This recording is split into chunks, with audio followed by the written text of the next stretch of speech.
মায়ের গয়না তেমন হয় না কেনা, পুজোয় একটা ভালো শাড়ি, বছরে একবার খালি ঘুরতে যাওয়া, তাও দীঘা কি পুরী। তরকারি ভাতে চলে যায় ঠিক আমাদের প্রতিদিন। একদিনই ঘরে মাংস আসে, সেটা রবিবার দিন। সারাটা বছর এলোমেলো অগোছালো ঘর বাড়ি, অতিথি আসবে শুনলেই ঘর গোছানোর তড়িঘড়ি। কাচের বাসন ভর্তি শোকেসে, খাওয়া দাওয়া হয় স্টিলে।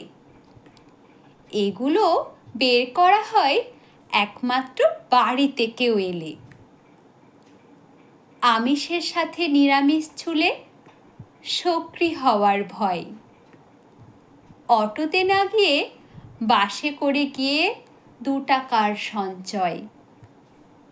একটু বেলার দিকেই বাজারে যাওয়া, সকালে আগুন দর। ঘুরিয়ে ফিরিয়ে কাতলা, ট্যাংরা, ভোলা বা শঙ্কর। ইলিশ, সে তো বিশাল ব্যাপার, গোটা বর্ষায় একবারই। সেই মাছের কি যে হবে, ঝোল না ভাপা, সেই নিয়েই মারামারি।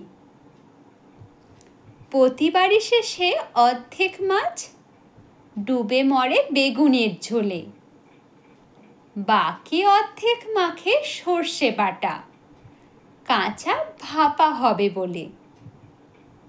মাথাটা তখনও অক্ষত আছে, যাবে কচুর শাকে।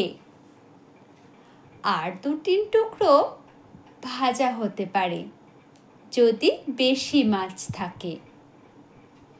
এসব দেখে অনেকেই হাসে, এ কেমন দেখলামি। আমার কিন্তু বেশ ভালো লাগে, কারণ মধ্যবিত্ত আমি। হ্যাঁ, আমাদের যাপনটা খুব ঝাঁ চকচকে নয়।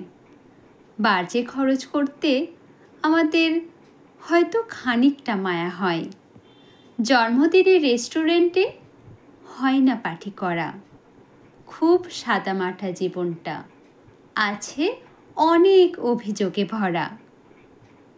অনেক কিছুই আমাদের হয়তো হয় না হাতে পাওয়া, তবু মনে করি অনেক অহংকারের এই মধ্যবিত্ত হওয়া। একজন মধ্যবিত্তই জানে দিতে সামান্যেরও দাম।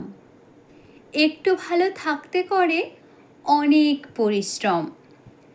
তিল তিল করে খরচ বাঁচিয়ে তারা যে সঞ্চয় করে, কাছের মানুষ বিপদে পড়লে তা নিমেষে ভাঙতে পারে। পারি না আমরা ওড়াতে পয়সা জলের মতো করে। অর্থের ঠিক কতটা মূল্য শিখেছি অভাবে পড়ে। ব্যয় বাঁচাতে সবাই এক ঘরেই বসি, চালিয়ে একটা পাখা।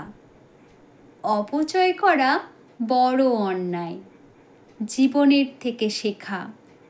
তাই যে যাই বলুক, ব্যঙ্গ করুক, এটাই ধ্রুব সত্য। মূল্যবোধের মূল্যায়নটা সঠিক করে মধ্যবিত্ত।